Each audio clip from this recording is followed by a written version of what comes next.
Muchas gracias de nuevo por la oportunidad de estar aquí con ustedes. Voy a hablar del manejo de la crisis hipertensiva pediátrica. No tengo ningún tipo de potencial conflicto de intereses.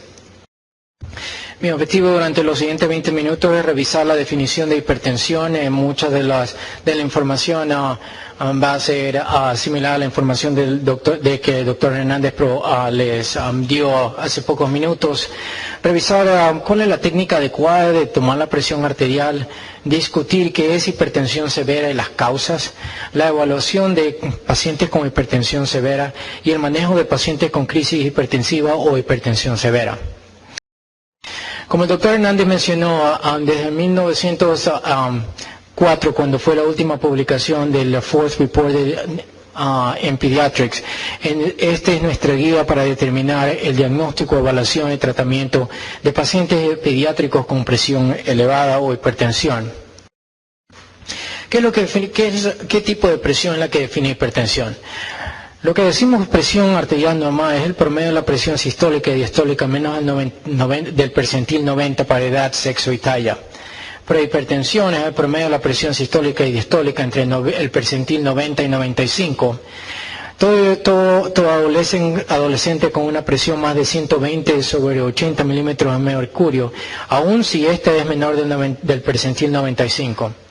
Lo que definimos como hipertensión es cuando el promedio de la presión sistólica y diastólica es más del percentil 95 en más de 3 ocasiones.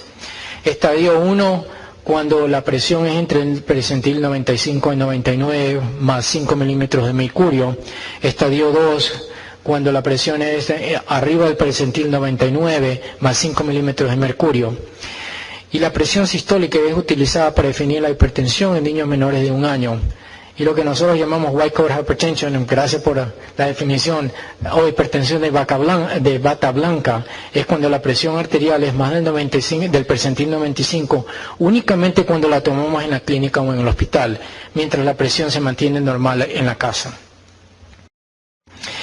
Técnicas importantes para recordar acerca de tomar la presión arterial: el tamaño apropiado del mango y la posición del brazo son cruciales, ya que utilizar mangos pequeños y el brazo sin soporte adecuado resultan en una lectura elevada de la presión. La técnica adecuada, repitiendo lo mencionado anteriormente, debemos tener un mango adecuado, mantener el brazo a nivel del corazón. Los infantes deben estar en una posición supina. Los sonidos del corazón, los sonidos Korolkov, la primera, el K1 es el que determina la presión sistólica, y más recientemente la nueva definición asume que el K5 es el que determina la presión diastólica. Hay que repetir la toma de la presión en muchas ocasiones.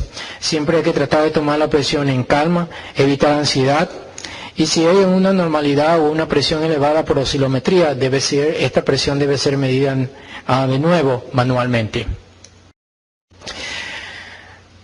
Enfocando un poco más al tópico de esta conversación, voy a hablar de la definición de hipertensión severa, y eso es el estadio 2 con signos y síntomas severos. Y esto puede ser dividido entre emergencias hipertensivas y urgencias hipertensivas. Las emergencias hipertensivas es la asociada a síntomas que comprometen la vida o ya hay evidencias de daño a órgano blanco. Por ejemplo, pacientes que presentan en la emergencia o en la unidad de cuidados intensivos con convulsiones y encefalopatía hipertensiva. Y las urgencias hipertensivas son aquellos pacientes que presentan con síntomas menos severos. Por ejemplo, tienen cefalea, vómito, náusea. Las causas más frecuentes de hipertensión severa en niños y adolescentes son enfermedades renales como glomerulonefritis, nefropatía de reflujo, insuficiencia renal aguda, riñón poliquístico, presentación de insuficiencia renal crónica. Puede ser relacionada a tumores como feocromocitoma, tumores de Wilms, neuroblastoma, causas vasculares como acuartación de la aorta o estenosis de la arteria renal. Una de las causas más frecuentes que nosotros vemos continuamente es aquellos pacientes que deberían estar tomando presión y decidieron no tomar medicamentos por las siguientes 2 a 4 semanas. El consumo de drogas, por ejemplo cocaína, o una rápida descontinuación de ciertos medicamentos como por ejemplo la clonidina y los bloqueadores beta.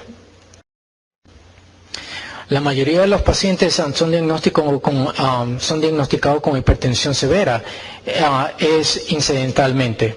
En algunas ocasiones se presentan con insuficiencia cardíaca, pueden presentarse con vómito, letargia, encefalopatía o accidentes cardiovasculares. ¿Cuál es la evaluación diagnóstica? Siempre tenemos que empezar por el principio. Suena redundante, pero importante recalcarlos. La información en la historia clínica, el examen físico, los exámenes de laboratorio, estudios radiológicos y otros exámenes que tenemos que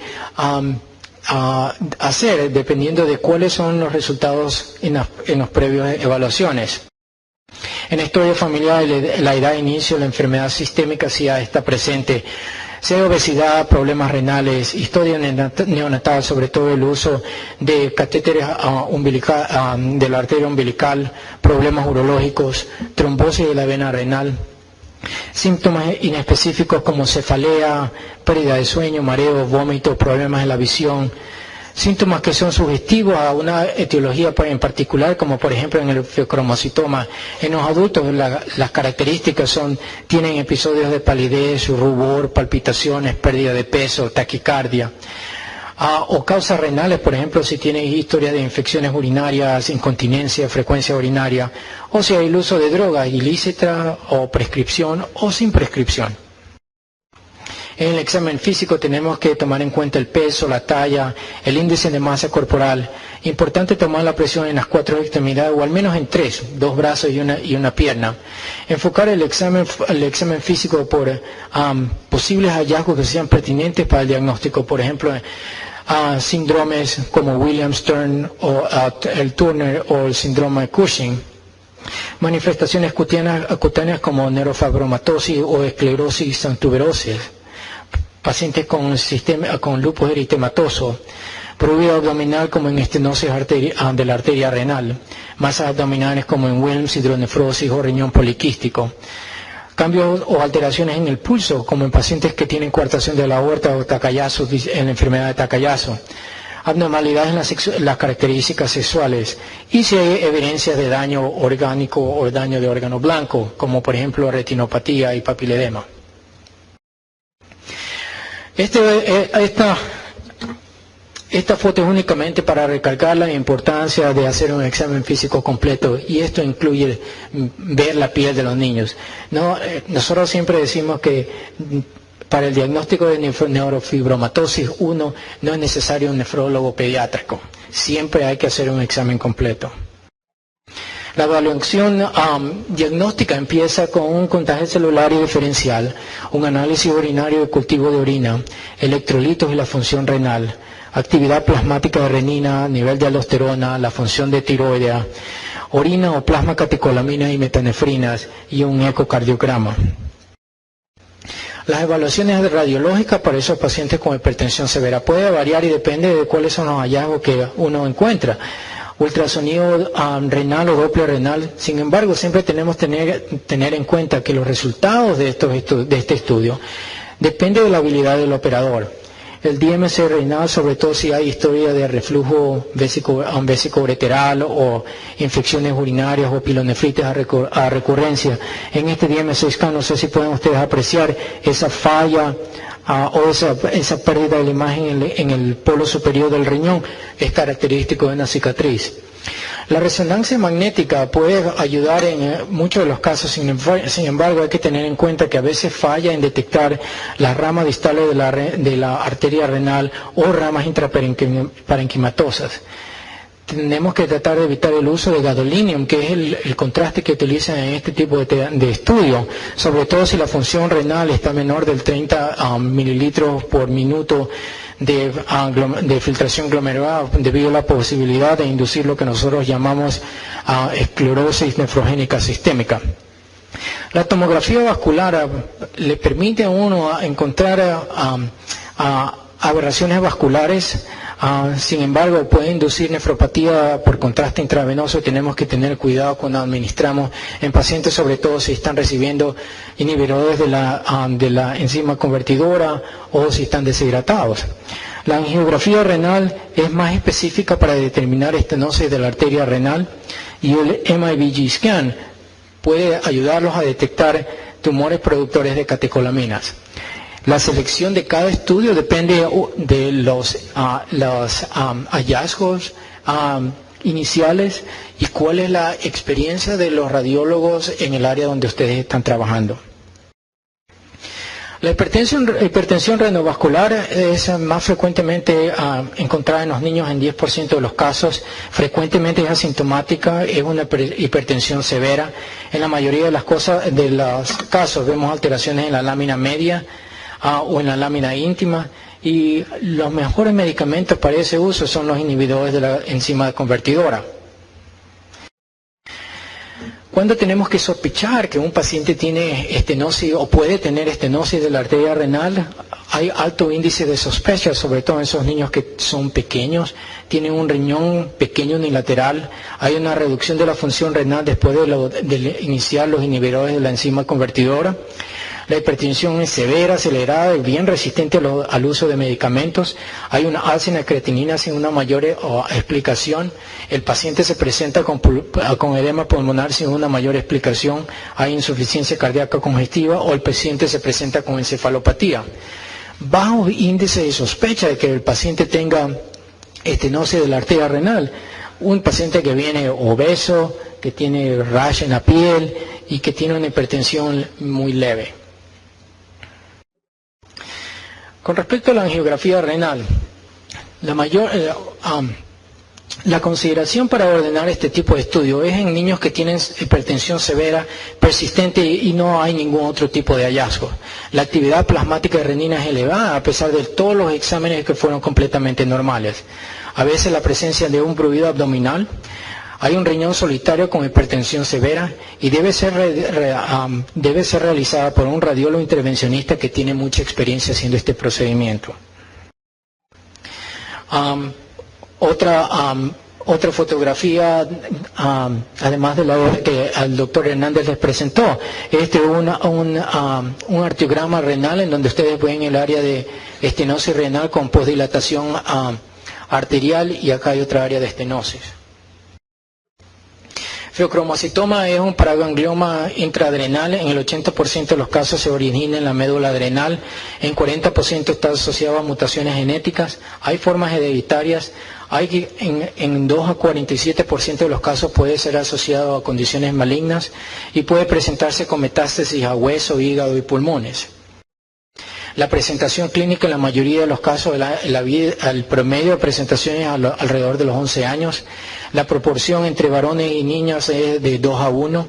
La hipertensión es sostenida en el 60-90% de los casos en los niños, comparado con las montañas y los valles que podemos ver en los pacientes adultos. Es la causa de 1% de todas las presiones, de todas las hipertensiones en los niños. Y el diagnóstico puede ser establecido con obtener norepinefrina y metanefrina, que tienen a ser niveles que tienen a ser más precisos. Y la localización de la masa o el tumor puede ser con MRI o tomografía del abdomen y la pelvis y el MIBG scan. Y esta es una foto del MIBG scan. Básicamente encuentran esta masa paraespinal que es el feocromocitoma. El tratamiento del feocromocitoma es cirugía. Sin embargo, los pacientes deben ser manejados prequirúrgicamente. La mayoría de las recomendaciones es preparar a los pacientes entre 10 a 14 días antes de la operación. Proveer una expansión de volumen intravascular, a veces transfundir al paciente si es necesario. Producir un adecuado bloqueo alfa y producir un bloqueo beta, sobre todo si desarrollan taquicardia residual.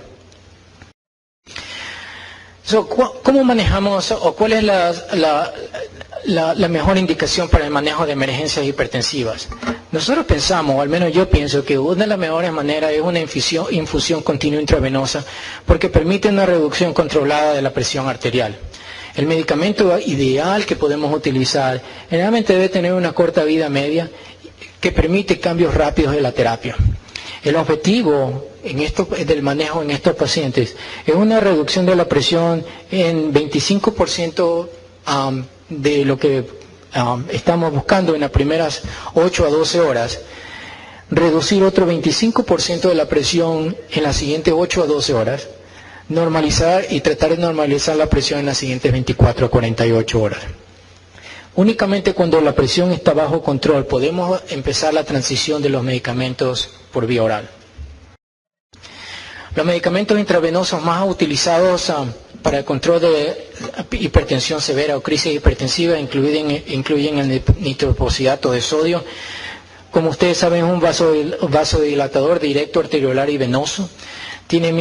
Provee mínimo cambio del gasto cardíaco sin taquicardia refleja. La acción es bien rápida, en 1 a 2 minutos, con una vida media de menos de 10 minutos. La dosis fluctúa entre 0.10 a 10 microgramos por kilogramo por minuto. Uno de los problemas es que es bien fotosensible, de tal manera que a veces hay que cubrir, siempre hay que cubrir la funda con papel de aluminio. Y pueden haberse efectos secundarios como la acumulación de cianuro y tiocianato cuando se espera un uso prolongado por arriba de 24 o 48 y particularmente si el paciente tiene insuficiencia renal. Y otro efecto secundario es taquifilaxias.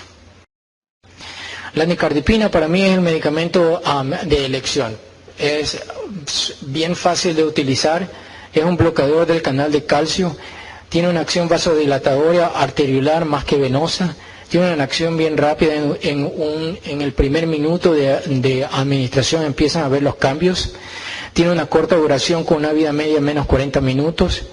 La dosis varía entre 0.5 a 4 miligramos por kilo por minuto y generalmente los cambios se efectúan cada 45 minutos cada hora, dependiendo del objetivo que uno tiene para controlar la presión. Los efectos secundarios, la concentración del medicamento es de 0.5 miligramos en 1 mililitro, 0.1 miligramos en 1 mililitro, de tal manera que en pacientes grandes el volumen que pueden recibir puede ser muy alto. Sin embargo, se puede concentrar 2 veces, 3 veces y 4 veces este medicamento, de tal manera que el volumen que va a ser infundido es menor. Sin embargo, uno de los problemas cuando uno concentra el medicamento es que puede causar flebitis, de tal manera que es mejor infundir este medicamento a través de una línea central venosa. Puede causar taquicardia y puede causar un aumento de la presión intracraneal. La betalol, como ustedes saben, es un bloqueador adrenérgico alfa y beta, reduce gasto cardíaco y causa vasodilatación periférica. La acción empieza a los 2 a 5 minutos con un pico de actividad a los 15 minutos y la duración es de 2 a 6 horas. La dosis varía entre 0.5 a 3 miligramos por kilo por hora. Los efectos secundarios son bradicardia, broncoespasmo y puede enmascarar los síntomas de hipoglicemia. El esmolol es un bloqueador adrenérgico cardioselectivo, también es de acción bien rápida. En 30 segundos de iniciación uno empieza a ver cambios de la presión. Tiene una duración bien corta de 10 a 30 minutos. Las dosis iniciales de 100 a 500 microgramos por kilo, seguido de una infusión continua de 50 a 300 microgramos por kilo por minuto. Los efectos secundarios, broncoespasmo y puede producir bradicardia profunda. El fenoldipam es un vasodilatador de acción rápida. Es un agonista selectivo de receptor dopaminérgico 1. Causa vasodilatación renal, coronaria, mesentérica y periférica. La dosis, la acción es en 5 a 40 minutos de iniciación y puede durar hasta 60 minutos. La dosis es entre 0.2 a 0.8 y hay estudios que utilizan hasta 1.2 microgramos por kilo por minuto, dependiendo del objetivo de la reducción de la presión. Los efectos secundarios, taquicardia refleja y aumento de la presión intracraneal e intraocular. La hidralacina, no sé con qué frecuencia es utilizada acá en Colombia. En los Estados Unidos ha disminuido la frecuencia más que nada por el uso de nicardipina, que es mucho más utilizada. Es un vasodilatador directo arteriolar, la dosis varía entre 0.2 y 0.6 miligramos por kilo por dosis cada 4 horas y debe ser infundida rápidamente. El efecto máximo es en 10 a 80 minutos y los efectos secundarios pueden ser taquicardia, retención de sodio. al punto que si estamos utilizando hidralazina por un tiempo de mayor de 24 a 72 horas, es preferible añadir un diurético. El anaprilato, como sabemos, es un inhibidor de la enzima convertidora. Tiene una acción en 15 minutos con un efecto máximo en 4 horas. La respuesta es variable e impredecible, sobre todo en esos pacientes que tienen hipovolemia y tienen altos niveles de renina plasmática. La dosis es entre 5 y 10 microgramos por kilo por dosis y los efectos secundarios pueden ser hipotensión, injuria renal aguda y está contraindicado en las pacientes que están embarazadas. Para concluir, la definición de hipertensión e hipertensión severa está basada en las guías que tenemos actualmente y los síntomas del paciente. Es importante tomar la presión adecuadamente, es importante recalcar la necesidad de la evaluación que tiene que ser individualizada. El control es preferible con infusión intravenosa continua. La reducción de la presión debe ser lenta y controlada. Y la transición de los medicamentos a presentación oral debe ser únicamente tomada en cuenta cuando la presión está bajo control. Muchas gracias.